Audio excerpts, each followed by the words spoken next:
provide input on the proposed school reconfiguration.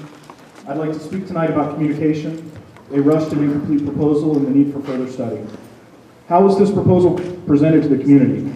Proposals were posted on the county's website. There were Twitter posts and Facebook status updates. We appreciate these efforts, but each of these assumes that the parents have internet access and puts the onus on the parents to know something was up and go find it. Surely such an important change justified a letter sent home with the children or an alert now notification. We have also been frustrated by the tenuous and incomplete nature of the information being released. Savings amounts seem to change almost daily. We believe there may be other unforeseen costs such as transportation and capital improvements that have not been accounted for. We are incensed that the way it's been presented has been a choice between we're going to change everything and people will have to lose their jobs. Where I come from, that's called damned if you do and damned if you don't. It appears Mr. Logan plans to ask tonight for a final decision before the 3 meetings we were told were our opportunity for input. Say no to being placed in a lose-lose situation without the input of those who will be affected most. Why has this proposal been so rushed?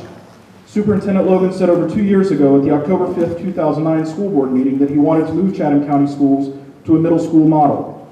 Despite this, the first presentation of this plan to reconfigure schools for the next school year was not made to the school board until January 14th of this year.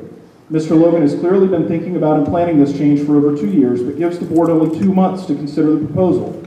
But wait, now it appears he may ask you to decide tonight. That's shameful. It should have come as no surprise to the administration that federal R funds and state tax surcharges would expire. In her book, The Shock Doctrine, The Rise of Disaster Capitalism, author Naomi Klein describes how businesses, governments, and NGOs work together during crises to push through policies that would never stand a chance during less chaotic times. It strikes us that the current budget crisis may be the best opportunity the administration has to advance an unpopular agenda. Such an important and irreversible decision must be given clear and deliberate consideration. Now the board may be asked to make a decision a full month earlier than the original by March deadline. We ask that the board say no to crisis administration. We also feel there is a need for further data collection and study. The original projected savings to the school system was high as $1 million. The latest projected savings with reconfiguration is only $511,000. While we understand that Mr. Logan is using the most current available information from the state, the vast difference between these estimates suggests that a feasibility study is needed. We believe there are unforeseen costs which have not been accounted for. We believe independent assistance in assessing the costs of the change are required. We ask that the board say no to this proposal until a feasibility study is performed. Crisis administration is not the leadership model we want for our school system. Let us work with you to collectively solve this problem.